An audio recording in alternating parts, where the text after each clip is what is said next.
they run, and then when you running and you scared, that right there, that turns a green light on for the lower vibrations to come get you. And a lot of people don't understand that these demons are they real, but they need a host. They need a person. That's why it's so easy to get drugs. Hey, you can get some dope when you can't get nothing else. Go to all these rehabilitation centers and people is out there hitting licks in the parking lot. So it is so easy for you to be pulled down from torment.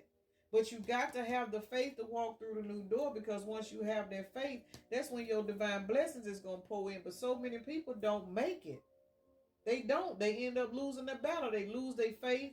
They get on drugs, or they'll get with somebody. People don't just automatically get on drugs. They'll mess around and meet somebody they think is the love of their life, and somehow or another this person, whatever spirit is on them, it'll feed off their depression, and they'll convince them, and next thing you know, they getting high together. Now they losing shit. The Lord ain't blessing them.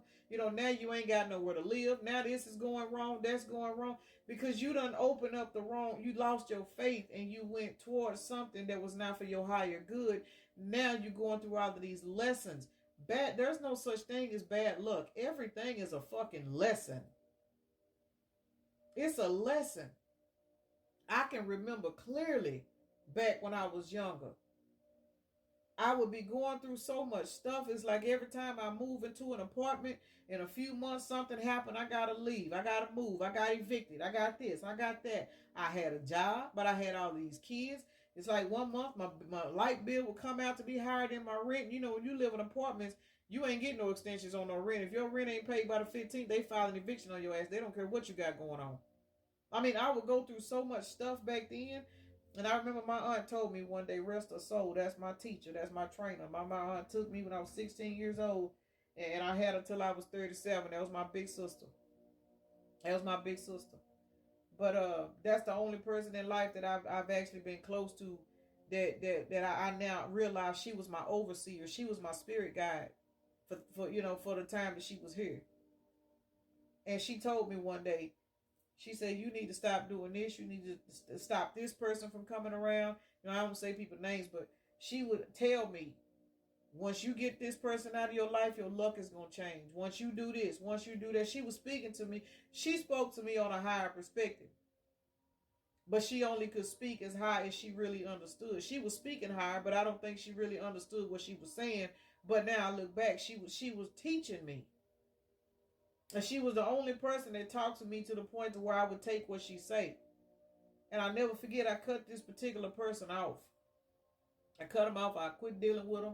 I stopped him from coming around because she called out. She said, have you noticed every time you're doing good, this person come around? And when this person start coming around and hanging out at your house, all of a sudden you have all these bad things happening to you. She said, that person got bad energy. You need to stop them from coming around your house. Quit letting them hang around, because all they doing is blocking your blessings. She told me this. And I finally took her advice. And when I did, my whole entire life changed. That's why now I can sit here and say, I don't care if it's your own parent. Do inventory of the people that's in your life. If you notice every time a particular person start coming around, you ain't got to be mean to them, but you got to start backing up. You got to start inching away from them, because they may not even realize they draining your energy. See, a lot of people walk around with, energy parasites on them, and they don't even know it, because they in such a low vibration. They don't see nothing wrong with the way they living.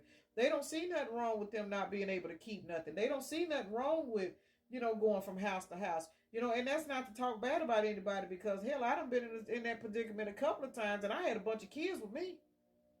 And I couldn't get no help from nobody. But what I'm saying is, when a person gets in that particular energy and they are comfortable there, that's because they got a spiritual parasite on them that's making them comfortable. Making them believe, well, as long as I ain't got no house, I ain't got to worry about paying rent. I can just take my money and go to clubs, and I can go out. I can go buy shoes. I can just go, I can get high. I can do whatever I want to do if I don't have to have the responsibility of paying for a roof over my head, paying for a car. Well, if I ain't got no car, I ain't got to worry about keeping no gas in it. I just get a ride from so-and-so. You know, when people have that mindset, it's because they got an energetic parasite on them that's keeping them in a low vibration. And what these people do is they'll go around to other people and they'll feed off their energy, and then their energy gets blocked and they don't understand why. We are all energy, man. This shit is real out here. But this last card says, see everything through the eyes of love. Love is patient and kind. Love is not jealous or boastful, or proud or rude. It does not demand its own way. 1 Corinthians 13, verses 4 and 5. The numbers 3, 4, 5 have been following me the last 3 to 4 days. And I have yet to figure out what it is, but here it is on this card. So I'm going to go ahead and end this right here. I hope y'all enjoyed my little check-in. Thank y'all for watching me. Y'all be blessed.